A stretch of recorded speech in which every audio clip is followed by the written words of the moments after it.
పనికిరావు. ఎందుకంటే మానవుడి జ్ఞానం అంట మసిగొడతో సమానమని, మరి పురికిగొడతో సమానమని మరి ఒక పాఠం చెబుతుంది. కాబట్టి మానవుడు ఏదో చేయాలి ఏదో సంపాదించాలనుకుంటాడు, కానీ ఏది రాదు. ఎందుకంటే ఒక అధికారిని చూసి, ఒక రాజును చూసి, అక్కడ ఉన్న ఆ సైన్యంలో ఉన్నవారు మరి ఆయన చూసి ఏ విధంగా యుద్ధం చేస్తున్నాడు, ఆయన ఏ విధముగా పోరాడుతున్నాడు, ఆయన ఏ విధంగా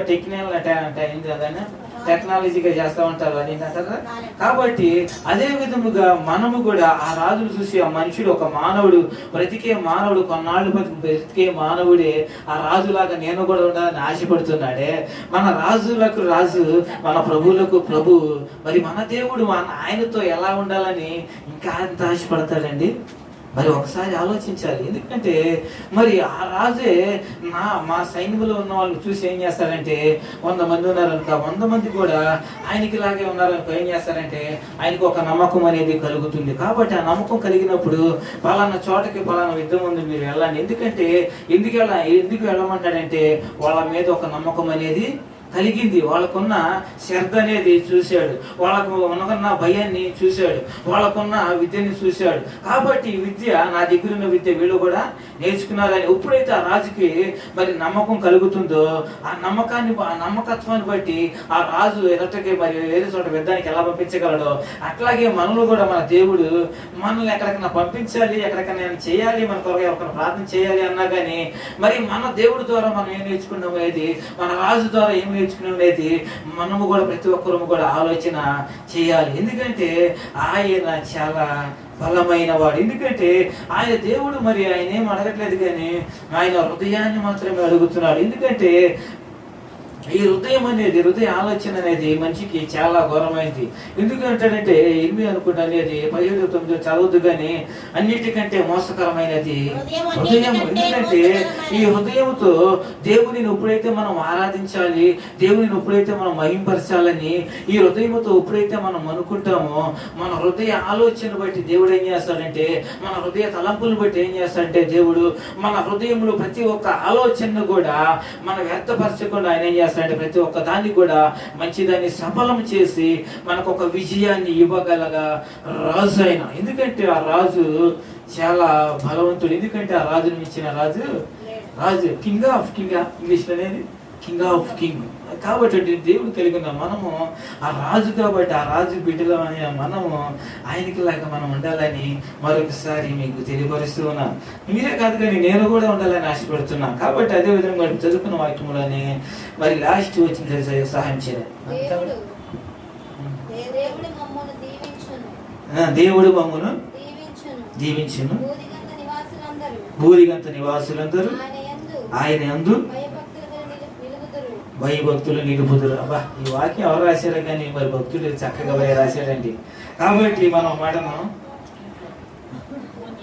భూదిగంతు నివాసులందరూ అంటే మనం భూలోకంలో ఉన్న మనమందరం కూడా మరి లేటుగా వచ్చి మనం ఆరాధన చేస్తున్నాం.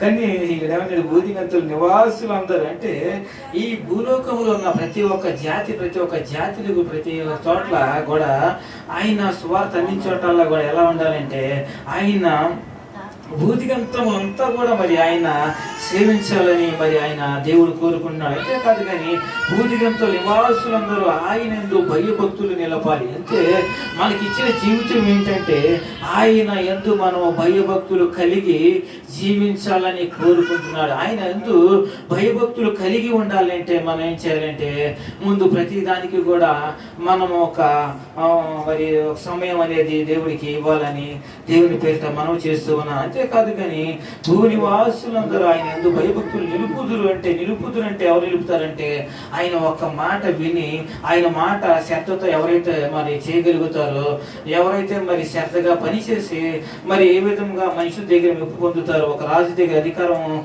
రాజు దగ్గర ఎలా మెప్పు పొందుకుంటారో అట్లాగే మన దేవుడి దగ్గర కూడా మనం ఒక మెప్పు పొందుకోవాలంటే ఆయన బిడ్డలమైన మనము మరి ఆయన సమయాన్ని మనం ఇచ్చినట్లయితే ఆయనకి అదే మెప్పు. కాబట్టి ఆయనందు మనము బహుగా ఆశీర్వదింపబడుదుము మనందరము కూడా. ఎందుకంటే ఆయన విననేరుకుంటుటకు ఆయన చెవులు మందము కాలేదు. కాబట్టి మనం చెప్పిన చిన్న వాక్యం మరి దేవుడు దీవించునుగాక.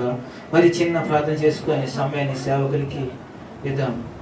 స్తోత్రములు స్తోత్రములు స్తోత్రములు ప్రభా మహాపరిశుద్ధుడా, ప్రేమ గల మా తండ్రి. ఇదిగో నాయన ఇప్పుడు వరకు ప్రభా నా తండ్రి మీరు మాకు తోడుగా ఉండి ఇదిగో నాయన నాకు సహాయం చేశారు ప్రభా నా తండ్రి. ఇదిగో నాయన విన్న మాటలు ప్రభా నా తండ్రి ప్రతి ఒక్కరి హృదయంలో నీరు కట్టి ఫలింపచేయండి నాయన. అంతేకాదు ప్రభా ఈ యంత్రం ద్వారా ప్రభా నా తండ్రి ఎంతమంది విన్నారో ప్రభా వారందరి హృదయాల్లో కూడా ప్రభా నాయన మాకు ఫలింపచేయండి. ఎందుకంటే ప్రభా నాయన నీ వాక్యము నా తండ్రి 119వ కీర్తన ప్రభా నా తండ్రి 50లో ప్రభా నా తండ్రి నీ వాక్యము నన్ను బ్రతికించి ఉన్నదని నీ వాక్యం సెలవిస్తూ ఉన్నది. అవును ప్రభా నీ వాక్యము మమ్మల్ని తోరికి బ్రతికించి ఉన్నది ప్రభా నా తండ్రి. నీ స్తోత్రాలు వందనాలు ప్రభా. అంతేకాదు నాయన ఇదిగో ప్రభా నా తండ్రి సమయానికి ప్రభా సేవకులను తోడుకొని వచ్చారు. అందును బట్టి మరొకసారి నీకు కృతజ్ఞత స్తుతులు స్తోత్రాలు. ఇదిగో ప్రభా సేవకులు ప్రభా నా తండ్రి నిలబడుచుండగా నా తండ్రి ఇదిగో ప్రభా మీ సిలువు సాటును మరుగుపరిచి ఇదిగో ప్రభా అందరికి కావలసిన ప్రభా నాయన పాఠములు ప్రభా నాయన సేవకుల ద్వారా మాకు నేర్పించమని అడుగుచున్నాం రాజా. నీ స్తోత్రాలు. అంతేకాదు ప్రభా నా తండ్రి సేవకులు చెప్తున్నప్పుడు ప్రభా నా తండ్రి ఇదిగో ప్రభా శ్రద్ధగా ఉండక ప్రభా నాయన శ్రద్ధ కలిగి ప్రభా నాయన నీ మాటలు విని ప్రభా నా తండ్రి మా హృదయంలో భద్రపరుచుకొని ప్రభా నాయన భద్రపరుచుకొని నీ ఎందుకు భక్తులు కలిగి నడుచుకునే జీవితాలను అందరూ కూడా మీరు ప్రసాదించమని యేసు అతి పరిశుద్ధ శక్తి కలిగిన నామములో అడుగుచున్నాము తండ్రి. ఆమేన్.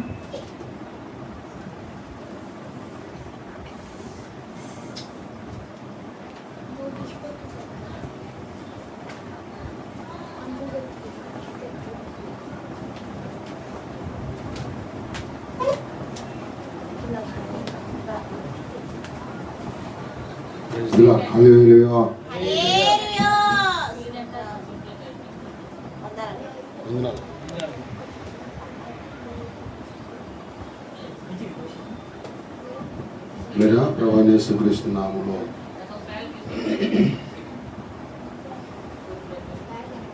మీ అందరికీ ప్రభు పేరిట వందనాలు. అమ్మ వినపడిందా? స్తోత్రం. ఏమో టైం చూస్తేనేమో 11 గంట అయింది. ఇదేం కదా అమ్మా అది కదా అనుకుంటారు చాలా మంది అట్లా కదా. హల్లెలూయా. మంచిది పేరు 95వ కీర్తన 7వ వచనం ఒకసారి చదువుకున్నాం.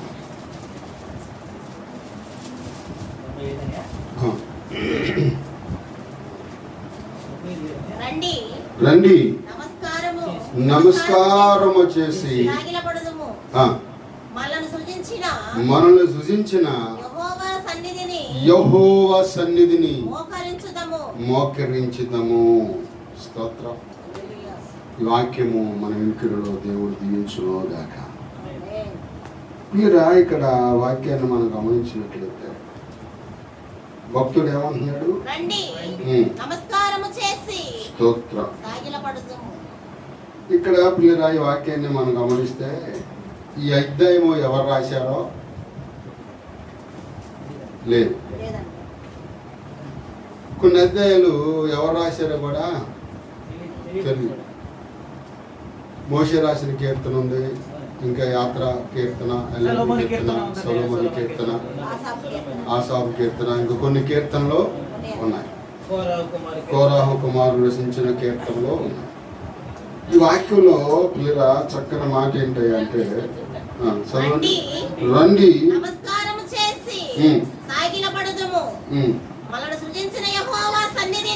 సన్నిధిని ఏం చేయాలంటే ఆయన సన్నిధికి మనము అసలు ఎందుకు ఆయన దగ్గరికి రావాలి? అసలు ఆయన దగ్గరికి రావాల్సినంత అవసరం ఏంటి? కొంతమందికి వాళ్ళ అవసరాలు ఉండవు. దేవుడికి అసలు పనే ఉండదు. ధనం ఉంటే చాలు, బంధువులు ఉంటే చాలు, వాళ్ళకి నెలకే సరిపోదు, ఇంటి నిండా సరుకులు ఉంటే చాలు.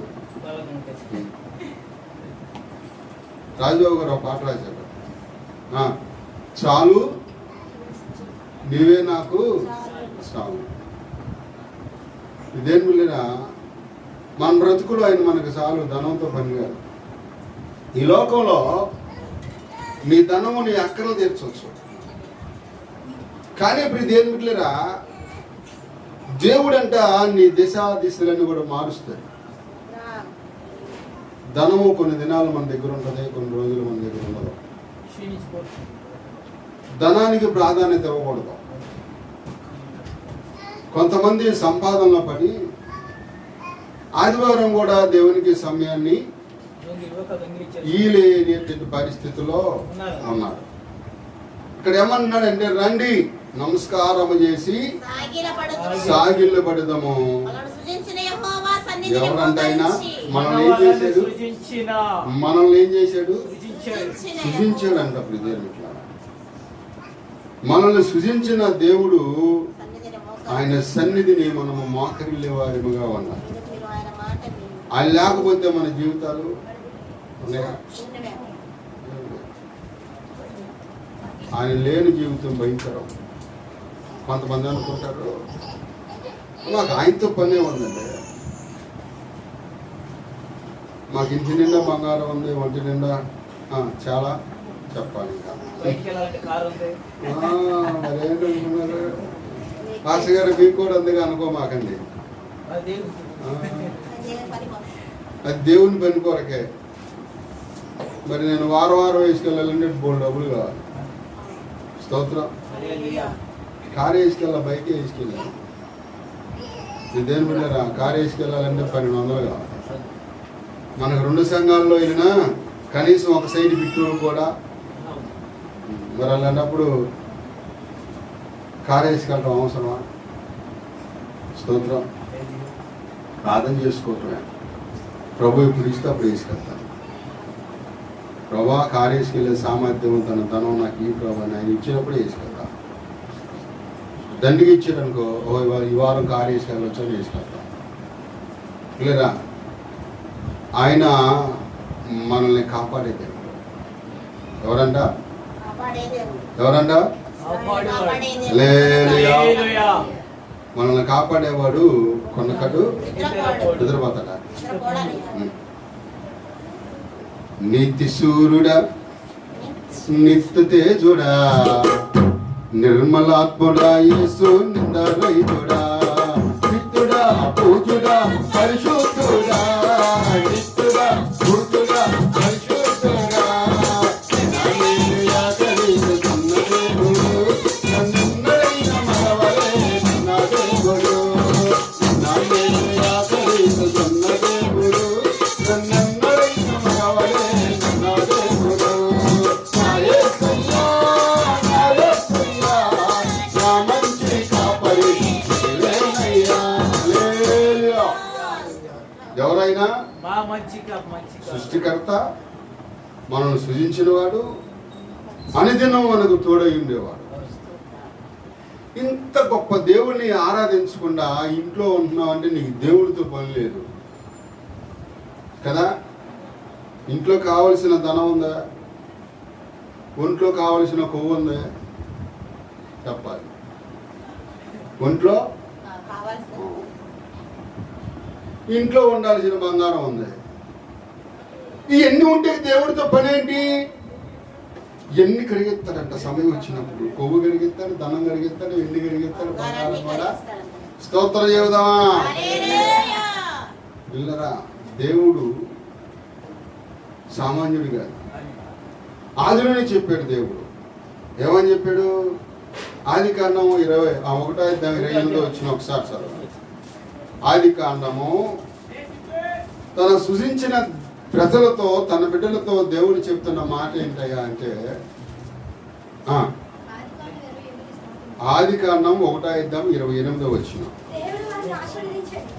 దేవుడు వారిని ఆశీర్వదించును, ఎట్లనగా మీరు ఫలించి అభివృద్ధి పొంది విస్తరించి భూమిని నిండించి.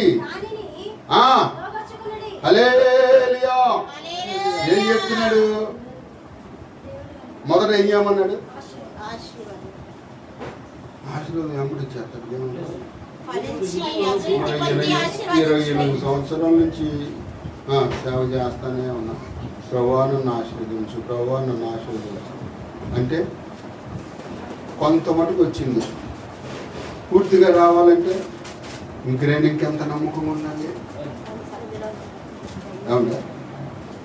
కొంతమంది ప్రార్థన చేస్తారు, ప్రభా దెమ్మరించి కొమ్మరించి ప్రభా అంతా నాకే ఈ ప్రభా. హల్లెలూయా. దేవుడు పిచ్చోడు కాదు, లేదా ఆయన అమాయకుడేమి కాదు. మన ప్రవర్తన బట్టి దేవుడు ఏం చేసినా, మన కథలను బట్టే దేవుడు ఏం చేసినా చేస్తాడు. లేదా మరి ఆదివారం కూడా పని చేసుకున్న వాళ్ళు ఉన్నారు. ఇంకో విషయం చెప్పనా, నేను మన కొట్టెదురుగా చర్చి దగ్గర గొర్రె గారు అని ఉంటారు వాచ్మెన్. అయ్యారు ఆదివారం మీ పిల్లలకి తీయమని చెప్పొచ్చు కదా, చాలా మంది వచ్చి అడిగి వెళ్ళిపోతున్నారు అన్నారు. ఏంటంట ఆదివారం సెలవు రోజు కాబట్టి షాప్ తీస్తే వస్తారు కదా, ఆ రోజు బాగానే డబ్బులు వస్తాయి, రావచ్చు కదా, ₹1,00,000 వచ్చింది. నేను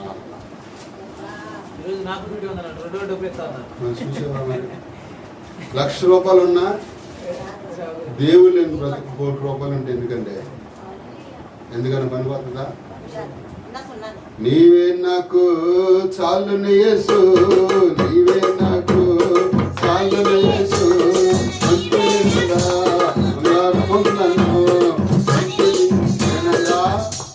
ఒంటి నిండా చెప్పండి. మరి ఎంత ధనం తేవాలి, ఆయనని ఎంత ధనంతో నువ్వు కొలచగలవు, ఆయన్ని తూయగలవు. మన జీవితం సరిపోతా? మనకి దేవుడు అంటే ఏదో చులకనైపోయింది. దేవుడు అంటే అందుకన్నాడు, ముందు అక్కడ ఏమన్నాడు, ఆశీర్వదించమన్నాడా? ముందు అసలు మొదట వచ్చిన చదవండి, 28వ వచ్చిన అధ్యాయం, 1వ అధ్యాయం 28వ వచ్చిన ఒకసారి చదవండి. దేవుడు వారిని ఆశీర్వదించును, మీరు ఫలించి అభివృద్ధి పొంది విస్తరించి. చెప్పండి మరి ముందేమన్నాడు? ఫలించటం ఏంటి? ఏమంటే ఫలించడం ఏంటి? ఇదివరకు నేను సైకిల్ దొక్కా, ఇక్కడ బ్రేక్ అయితే బందోడు మీద ఆగేది. నెలకు ఒక జత కొనుక్కున్నాను రబ్బర్ చెప్పులు, ₹50. బ్రేకులు అయ్యే హనుమాన్ పెట్టి వెళ్తాం, ₹50 పెట్టి చెప్పులు తెచ్చుకోవడం. స్తోత్రం. నెలకు ఒక జత అరిగిపోయేది. అక్కడ నుంచి దేవుడు స్కూటర్ ఇచ్చాడు. మా వాడు అన్నాడు, పెద్దోడు, నాన్న నీకంటే వెనకాల వచ్చిన వాళ్ళు బైకుల మీద తిరుగుతుంది, నీ కన్ను పోయింది నాన్న, డొక్కు స్కూటర్ వేసుకొని తిరుగుతున్నావు అన్నాడు. దేవుడు ధైర్యం ఆయన ఎప్పుడు ఇస్తాడేమో. స్తోత్రం. మరి బైబిల్లో ఒక మాట ఉంది, ప్రవచనాలు చెప్పి సోది చెప్పి వాళ్ళ దగ్గరికి వెళ్తున్నారు ప్రజలు. ధనం ఆశించి ప్రవచనాలు చెప్పి సోది చెప్పేవాళ్ళు ధనాన్ని ఆశించి చెబుతారంట. ఆమోసు గ్రంథంలో ఉంటుంది, చదవద్దు కానీ ఆమోసు గ్రంథంలో ఆ మాట ఉంటుంది. అలాంటి వాళ్ళే కావాలి. కొంతమంది అడుగుతారు, అయ్యా పక్కనే ఇంట్లో ఒక మా అమ్మాయి వెళ్తుందో పాట చేయి, ఆ ఇంట్లో ఏమనుందేమో చెప్పు. ఏంటిది? నేను నన్ను సోది చెప్పనమ్మా, వాక్యం చెప్తాను. స్తోత్రం. సోది చెప్పను, వాక్యం చెప్తా. మనకు దాంతో పని లేదు, ఎందుకంటే మనం నడిపించేవాడు ఆయన. కాబట్టి ఆయన ఏం చెప్పమన్నారు అదే చెప్తా, కానీ లేనిపోయినా చెప్పను. స్తోత్రం. ఇక్కడ మన సందేదురుగా పాలం ఉండేది తెలుసా, చనిపోయింది. ఇప్పుడు కర్రీస్ పాయింట్ పెట్టారు,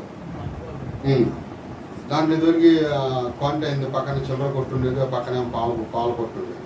చనిపోయింది ఆమె నన్ను ప్రార్థన పెట్టమంది. ఆదివారమే పెట్టాలంట ఆమె. ఆదివారం నాకు కుదరదమ్మా అన్న. ఈ సంఘం లేని వాళ్ళు ఉన్నారే, ఆదివారం పూట వాళ్ళు పెట్టారు 7 వారాలు అంట. 7 వారాలకు ఆమె దగ్గర ఎంత వదిలిచ్చారు తెలుసా? 12,000 వదిలిచ్చారు ఆమె దగ్గర. 12,000. నేను ఆ పాస్టర్ గారి పేరు చెప్పలా.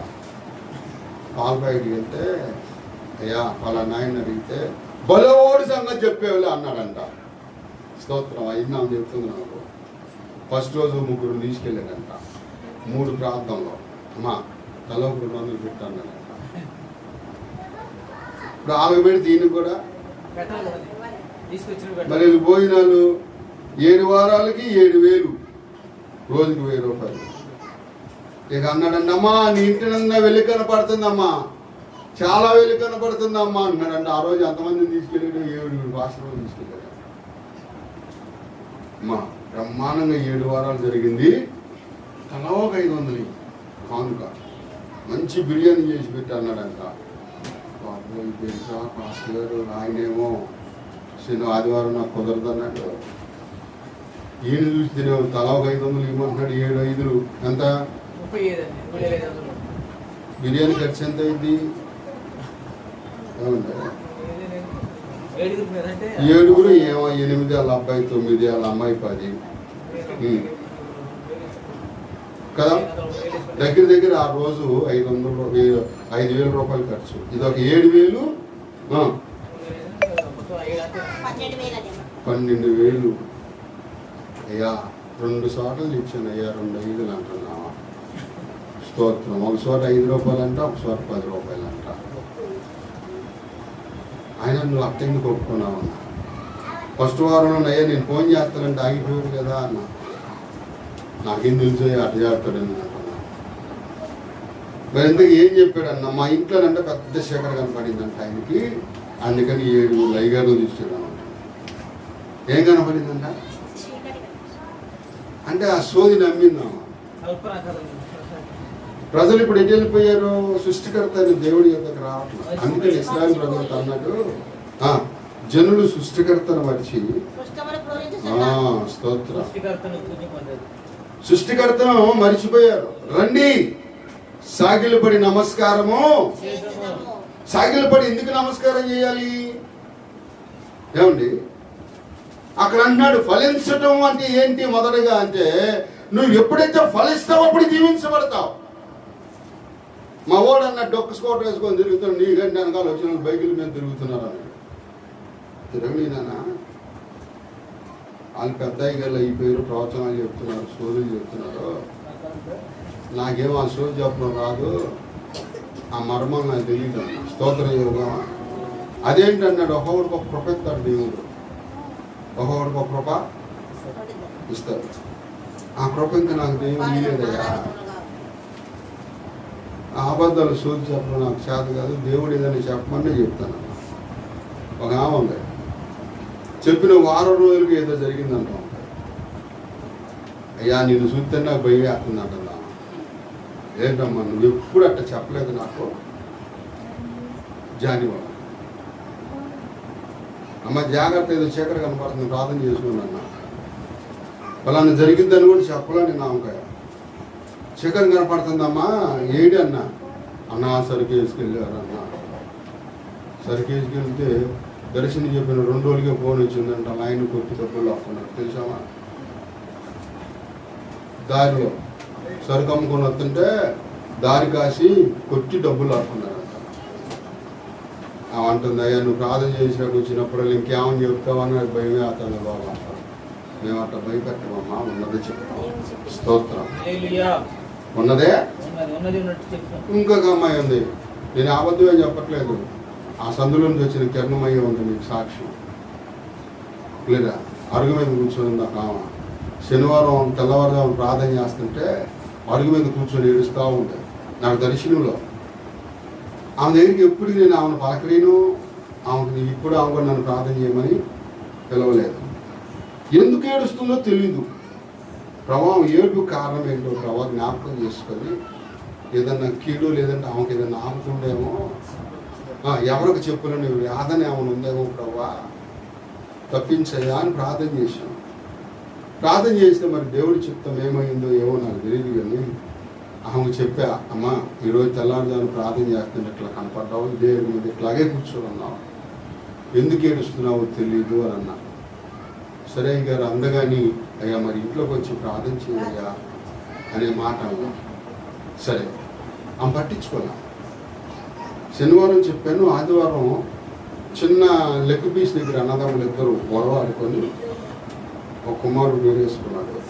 నా ఇంట్లో నాకు విలువ లేదు, నా ఇంట్లో నా అన్నదమ్ముల దగ్గర నాకు విలువ లేదు, అవమానంతో పిల్లరా ఏం లెగ్ పీస్ ఎంత ఉంటుంది, దానికోసం ప్రాణాలు తీసుకున్నాడు వాడు. ఎట్లయితే నాకు దర్శనం కనపడిందో తెల్లవారుజాము వేసి అట్లాగే ఏడుస్తుంటే చుట్టుపక్కల వాళ్ళు అన్నారంట, నిద్రమోహన్ అన్న పాస్టర్ గారు ఎప్పుడు ఆయన దర్శనానికి చెప్పడం, ఏదన్నా కనపడితేనే చెప్తారు ఆయన. మన దేవుడు మారు మాట్లాడేవాడు కాదు, సోది చెప్పడం.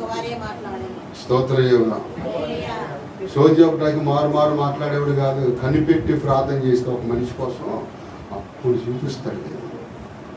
ఎప్పుడు పెడితే ఆయన పని పాట లేదనుకున్నారా ఇంటి ఆయనకి ఏమన్నా కొంత ఒక ప్రార్థన చేసి ఏమన్నా కనపడుతుందా అయ్యా?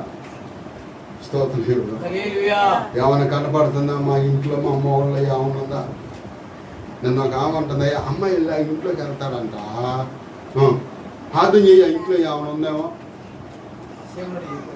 అరే ప్రతి ఇంట్లో ఉంటుంది సైతం, తెలుసా మీకు? ఎంతమంది తెలుసు? ఏమంటే ప్రకటనలో లేదా? సాతాను కాపురం ఉన్న, సాతాను సింహాసనం ఆ స్థలంలో మీరు కాపురం ఉన్నారని మీరు కూడా. హల్లెలూయా. కాబట్టి పిల్లరా ప్రతి గృహాల్లో ఉంటుంది, కానీ అది ఎప్పుడు రాదు మన జోలికయ్యా అంటే నువ్వు ప్రార్థనతో ఉన్నప్పుడు. ప్రతి క్షణము నీ సృష్టికర్త అనే దేవుని జ్ఞాపకం చేసుకొని ఆయన సన్నిధిలో మీరు దేవుళ్ళు ఆయనకు అనుకూలమైన బ్రతుకు బ్రతుకున్నప్పుడు అవి మన జోలికి రావు. అక్కడ అంటున్నాడు, ముందు మీరు ఫలించండి అంటున్నాడు. ఎప్పుడైతే మనం ఫలిస్తామో అప్పుడు దీవెన వస్తుంది. సరే మా వాడు అన్నాడు, నాన్న అది అమ్మేసేయి, నేను నాకు 5,000 ఇస్తాను అమ్మేసాయి అన్నాడు. అది నేను స్కూటర్ ఎంత కొన్నాను? 5,500 కొన్నా. 5,000 కొంచెం సీట్ కవర్లు అయినా నా చేతిలో పని కాబట్టి నీట్గా చేసుకొని షాంపూతో కడిగి పాలిష్ తీసుకొచ్చి వరకు అట్లా తూర్చా. అది మెరిసిపోతుంది. ఒకటి వచ్చి నా 12,000 ఇస్తాను ఇచ్చేయను.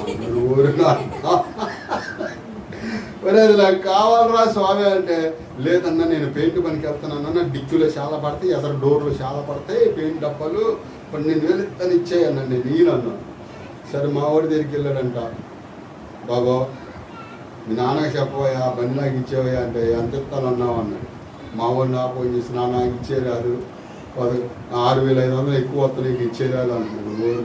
ఆగరా అంటే, ఇంకొక 5,000 నేను వేసిస్తానన్నా, బండి తెచ్చుకోవాలి. 12,000 5,000 అంతా ఇంకొక 3,000 వేసుకొని ఇప్పుడు 6,000 బండే తీసుకొచ్చాడు. స్తోత్రం.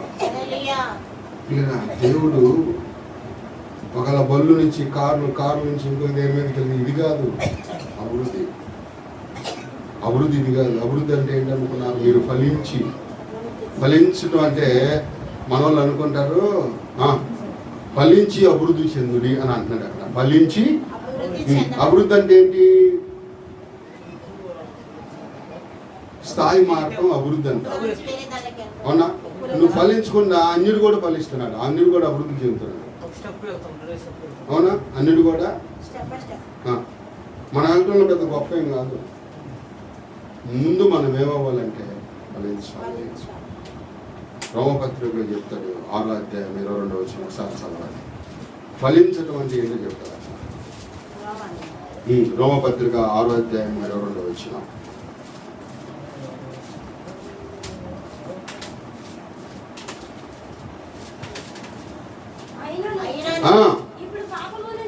ఇప్పుడు పాపము నుండి విమోచించబడి దేవుని పరిశుద్ధత కలుగుటియే. ఇక చెప్పండి మరి, ఫలించడం అంటే ఏంటి?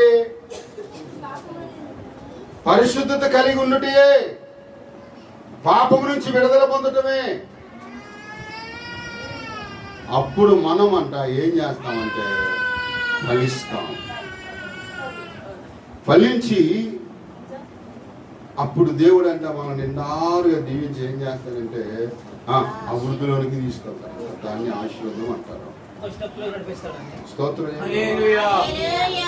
అబ్రహాం చూసినట్లయితే అబ్రహాం కూడా సాగిలి పడ్డాడంట తన సృష్టికర్త ఎదుట. చదువుతారా? 18వ మొదటి వచనం నుండి ఆయన కాలం.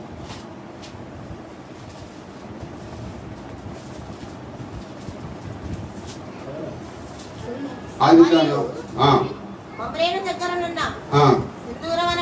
సింధూర వనములో అబ్రహాము ఎండవేళ గుడారము ద్వారమందు యెహోవా అతనికి కనపడును. అతను కనులెత్తి చూసినప్పుడు ముగ్గురు మనుషులు అతడు వారిని చూచి ద్వారం నుండి గుడారం నుండి వారిని ఎదుర్కొనుటకు పరిగెత్తుకొని నేల మట్టుకు వంగి, స్తోత్రం, నేల మట్టుకు వంగి, ప్రభువా నీ కటాక్షము, స్తోత్రం, ఏంటంటే నీ కటాక్షము నా ఎడల ఉన్న ఎడల దాసుని దాటిపోవద్దు. ఏం చేశాడంట? సాగిలు పడ్డాడు. సాగిలు పడతామంటే సాగిలు పడి ఆయన పాదం దగ్గర సాగిలు పడి అంటున్నాడంట, ప్రభా ఎన్ని సంవత్సరాల నుంచి నీ కొరకు నేను ఎదురు చూస్తున్నానయ్యా, నువ్వు చేసిన వాగ్దానం నెరవేర్చు ప్రభా, ఎన్నో సమస్యలు ఉన్నాను అయ్యా, నేను ఒక్కసారి నన్నెత్తు నుంచి అది కాలు వరకు నాకున్న సమస్యలు ఒక్కసారి నన్ను పరిశోధించుకోవడం నన్ను దాటవద్దయ్యా అని దేవుని పాదాలు పట్టుకున్నాడు. అబ్రహాం ధనవంతుడు కదా, అబ్రహాంకు ధనం లేదా? ఆ దేశంలోనే ధనం ఉంది. కానీ దేవుని పిలుపు మేరకు ఏం చేశాడు అంటే సమస్తను విడిచిపెట్టి, ఆదివారం పని విడిచిపెట్టలేను, ఆదివారం పని విడిచిపెట్టి దేవుని సన్నిధికి రాలేనటువంటి వ్యక్తులు దేవుడు ఆశీర్వదిస్తాడంటే పైపెచ్చి మళ్ళీ దేవుడు నన్ను నాకు ఏమి చేయలేదయ్యా. స్తోత్రం. దేవునికి నీ ఆస్తి పాస్తులు ఏం అవసరం లేదు, నీ హృదయాన్ని దేవునికి. నీ ఆస్తి అడగట్లా ప్రభు, మొట్టమొదటిగా హృదయాన్ని ఇస్తే అప్పుడు ఆయన దాంట్లో నివాసం చేస్తాడంట. స్తోత్రం. దాంట్లో నివాసము చేస్తాడు. అంతేగాని ఇప్పుడు దేవుడు లేరా మనం ప్రభు దగ్గరికి రాకుండా ప్రార్థన లేకుండా ఎంతకాలం ఉంటామట్టగా? అరే రక్షణ పొంది వారాలు పంపలో పడి ఉంటానండి. ఇది ఎట్ట ఉన్న బుద్ధి ఎంతో నాకు తెలియదు. లేదా దేవుని ఆరాధించుకుంటా. ఒక క్షణమైన నిన్ను వీడినా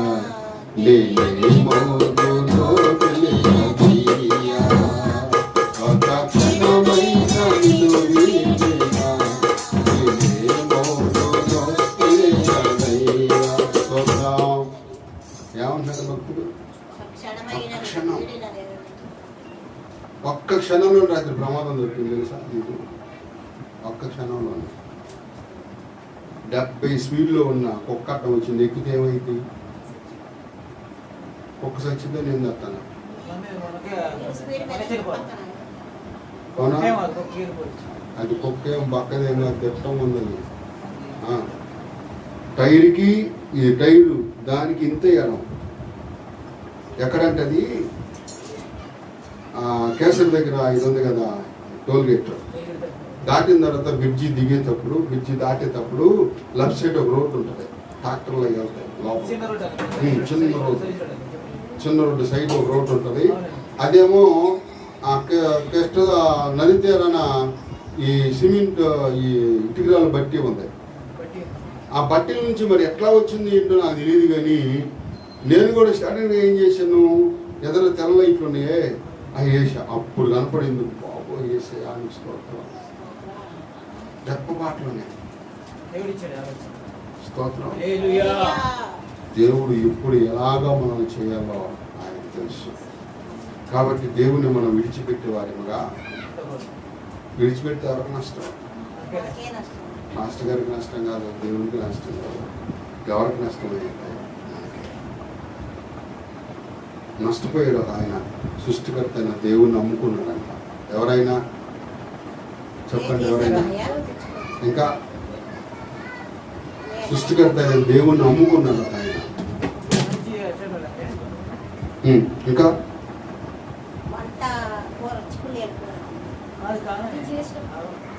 బండి మధ్యలో ఉన్నాడు. అది అదే మరి. ఇస్కరియోతు యూదా అని అమ్ముకుంటాడు. అయ్యో బాబోయ్. 30 వెండారాలకి దేవుడిని అమ్ముతాడు. 30 నాణేలకు అమ్మేస్తారని. నాణేలకి అంటే బైబిల్ జ్ఞానం మనకి ఎంత ఉందో. 32 వెండి నాణేలకి అమ్మేస్తాడు. స్తోత్రం. హల్లెలూయా. అమ్మేశాడు. ఇస్కరియోతు యూదా. అమ్మేసి తర్వాత ఏమంటున్నాడు, అరే నాయన నా డబ్బులు నాకు ఇచ్చేయండి. అనవసరమైన ఆ సృష్టికర్త అయిన దేవుడిని మీకు అమ్మేశాను.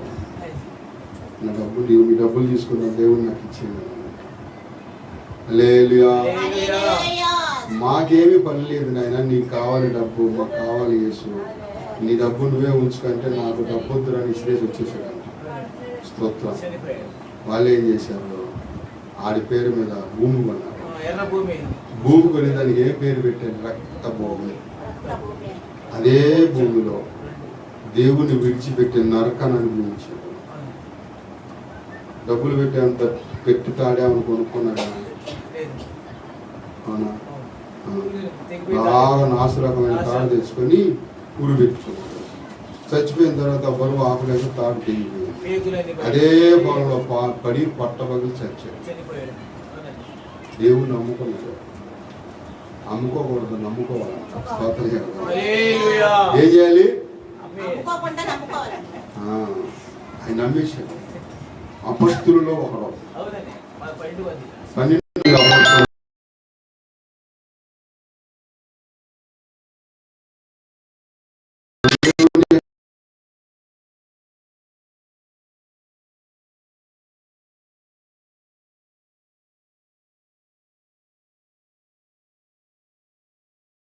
పడుతున్నాడంటే అందగా బాధ. కానీ ఇక్కడ ఏం చేయాలి అంటే, మనం సృజించిన దేవుని సన్నిధిలో సాగిలపడి ఒక్కసారి 84వ కీర్తన 4వ వచనం ఒకసారి చదవండి, ప్రార్థన చేసుకున్నాం.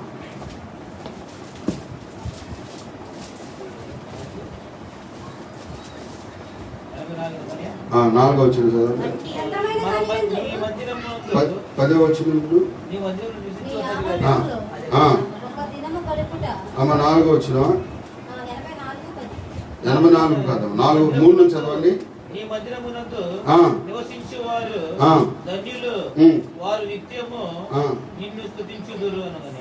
చూడండి అక్కడ ఏముంటుందండి, సైన్యములకు అధిపతి యెహోవా, నా రాజా, నా దేవా, నీ బలిపీఠం నద్దనే పిచ్చుకలకు నివాసము దొరికెను. పిల్లలు పెట్టుటకు వానకోవులకు గూటి స్థలము దొరికెను. నీ మందిరమందు నివసించువారు. స్తోత్రం. ఎవరు వీళ్ళు? ఎవరు వీళ్ళు? ఎవరై అంటే కోరాహు కుమారులు.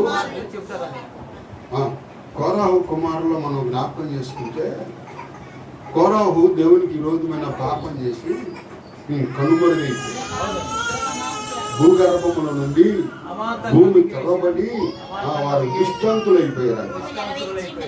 దుష్టంతులంటే దుష్టంతులకు ఎప్పుడు కనపడలేదు. అయితే అటువంటి భయంకరమైన పరిస్థితి నుంచి వీళ్ళు ఏం చేశారంటే, అరే మనకు ఒక ఆయన ఉన్నారా, మన సృష్టికర్త, మన నాయన వెళ్ళలేదు, మనం వెళ్దాం రండి ఆయన పరిగెత్తి ఎక్కడికి వెళ్ళారయ్యా అంటే సృష్టికర్త అనే దేవుని సన్నిధిలో సాగిలు పడ్డారు. బలిపీఠం బహు పాదాలు పట్టుకున్నారు. అపాయం నుంచి విడుదల పొందారు. రానున్న దినాల్లో మనకు ఒక అపాయం ఉంది. ఇప్పుడు ఏదైనా అనుభవిస్తున్నాం తెలుసా? ఇలా ఎక్కడో జరిగిన వరద నీరంతా ఇప్పుడు మన కృష్ణా బ్యారేజ్ తెలుసా మీకు? అస్సాంలో వరద నీరంతా ఇప్పుడు ఎక్కడ పోతుంది?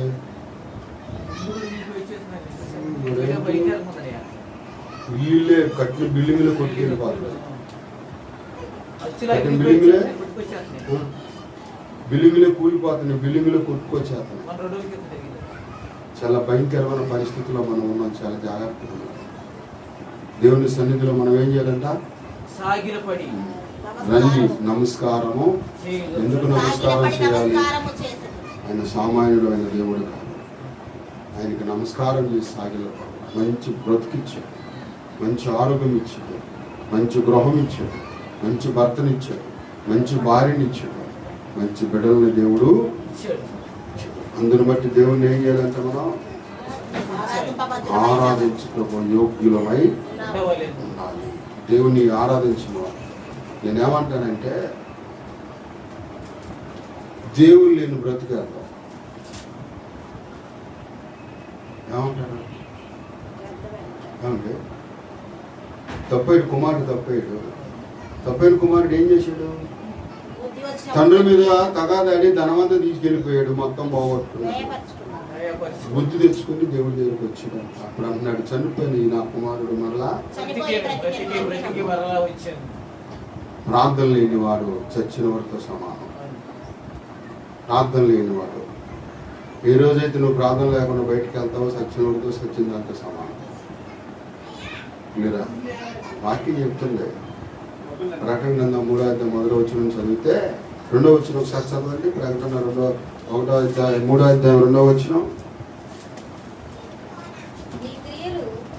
నీ క్రియలు నా దేవుని ఎదుట నాకు కనపడలేదు కనుక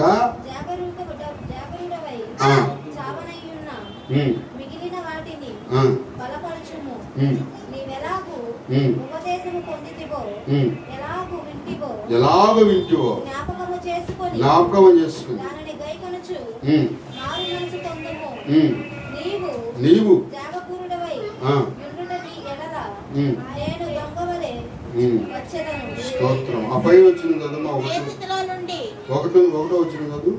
సతీష్లో ఉన్న సంఘపు ఆ, దూతకు ఇలా వ్రాయును. ఉమ్. 7 7 నక్షత్రముల నక్షత్రములను దేవుని ఆ, ఏడాత్మలను ఆ, కలవాడు కలవాడు చెప్పు సంగతులేమనగా ఆ, ఈ క్రియలను నీ క్రియలను నేను ఎరుగుదును. ఉమ్, ఏమనగా ఏమనగా జీవించుచు జీవించుచున్నామని పేరు మాత్రమే ఉంది కానీ హల్లెలూయా చెప్పండి. హల్లెలూయా. జీవిస్తున్నావు వరకు అంతే. ధనం ఉందని బతికేస్తున్నావు, ధాన్యం ఉందని బతికేస్తున్నావు, నాకేంటని బతికేస్తున్నావు. దేవుడు లేనోడు, ప్రార్థన లేనోడు సచిన వారితో సమానం. హల్లెలూయా. హల్లెలూయా. ఎవరంట మన దేవుడు? ఎవరంట అక్కడైనా 7 ఆత్మలు. ఆ, స్తోత్రించుదము యేసునాథుడా, నా ప్రాణనాథ జీవనాథ స్తోత్రించుదము యేసునాథుడా, నా జీవనాథ ప్రాణనాథ స్తోత్రించుదము. మన జీవనాథుడు, ప్రాణనాథుడు. ఆయన మనం ఏం చేయాలి? స్తోత్రించాలి. ఇంకా పాట చాలా పాత పాట స్తోత్రం యొక్క ఇదేమి లేదా? ఆయన సన్నిధిలో సాగిల్లో పడి నమస్కారం చేసి ఆయన వద్దకు వచ్చేవారు ధన్యులు. వారు నిరంతరం ఎలా ఉంటారంట? పచ్చని ఆకు పచ్చని ఒలివ చెట్టు వలె,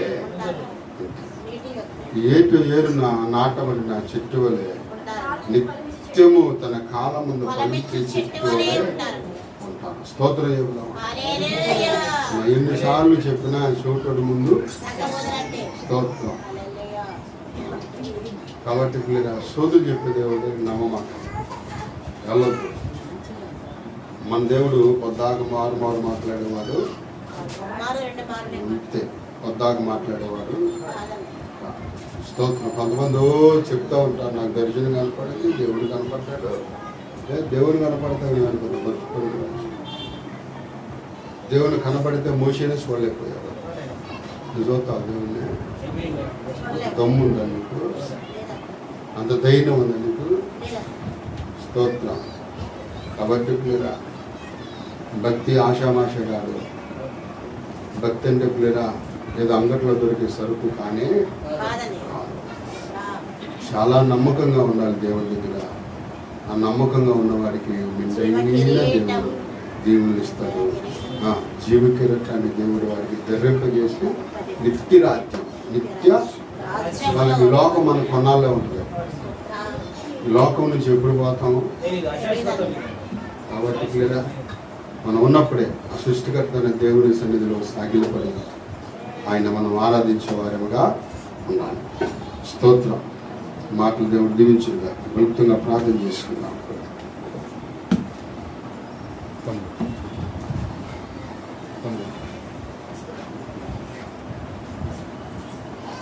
చిన్న ప్రార్థన.